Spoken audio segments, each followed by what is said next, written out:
est sur une ferme en Estrie, en Mignol. Donc, les proportions du bâtiment lui-même devaient s'inspirer des granges de la région, avec la bonne pente de toit, les proportions des fenêtres verticales. Et même l'historique de la propriété, on s'en est inspiré beaucoup plus que ce qui avait été fait dans les années 60, qui n'était pas du tout en lien avec la région ou l'Estrie ou le type de maison, de ferme que ça devrait être. Puis, dans une ferme comme ça, chaque bâtiment a un usage et est légèrement différent des autres. Donc, c'est pas l'idée de faire un campement où tout se ressemble, mais bien de faire chaque bâtiment comme un individu qui a une fonction. Puis ici, on comprend bien que c'est la maison du potager. Et le premier bâtiment qu'on voulait faire sur la propriété... C'est celui qu'on avait moyen de faire. Exact. C'est celui dans lequel on va habiter pour les prochaines années, mais un jour, la maison à côté sera la maison principale. Mais donc, de refaire ce bâtiment-là comme premier bâtiment qui va un jour être celui des invités et notre studio de travail. Comme c'est le bâtiment du potager, c'est pas conçu comme une maison, c'est conçu comme un immeuble qui a une fonction dans lequel nous, on vit, mais le rez-de-chaussée, c'est une succession d'espaces qui sont destinés à servir le potager. Donc, on a l'entrée des récoltes, on a la salle de nettoyage, curage des récoltes, puis après ça, on peut amener ça dans la cuisine. Puis la cuisine, c'est pas une cuisine standard, c'est vraiment une cuisine de production. Ça sert aussi peut-être un jour pour faire des ateliers de formation ou du canage ou de la grosse production. Donc, c'est comme ça qu'on a vraiment pensé notre cuisine, des matériaux hyper résistants.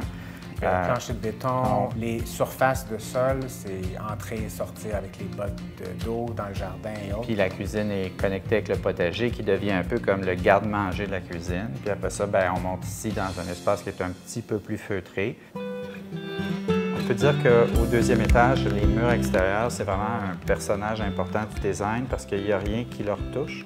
C'est pour ça qu'on a concentré toutes les fonctions dans un cœur qui était central.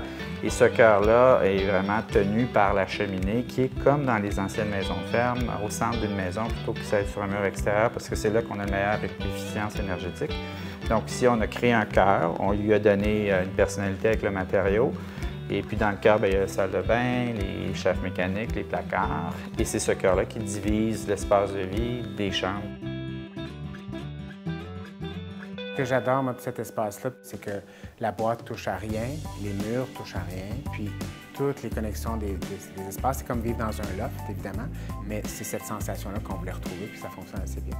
Évidemment que les percées de vue, pour moi, sont spectaculaires, puis sont très différentes les unes des autres. Puis même la vue de notre douche, on est complètement isolé ici, donc d'avoir une vue de la douche dans les champs, c'est vraiment agréable le matin. C'est intéressant de vivre au deuxième étage dans une maison plutôt qu'au rez-de-chaussée parce que autant les foins que la neige, on perd à peu près 1,5 mètre d'horizon en tout temps. Puis quand on vit au deuxième étage, on se rend compte qu'on est un peu comme un oiseau. C'est vraiment une autre façon de vivre que finalement vivre dans un outbuilding. Très agréable. C'est très agréable.